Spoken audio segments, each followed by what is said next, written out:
Sa bawat araw na lumilipas, may mga laban kang hindi nakikita ng iba, pero tahimik mong tinatapos.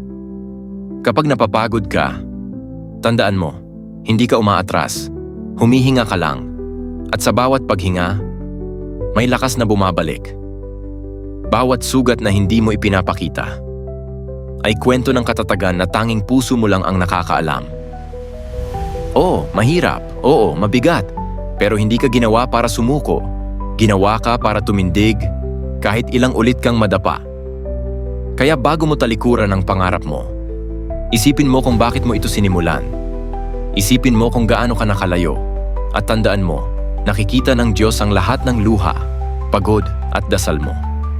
At darating ang araw na ang hirap ngayon ay magiging sagot bukas. Kaya huwag kang bibitaw. Lumalaban ka dahil may nakalaan na tagumpay na para sa'yo.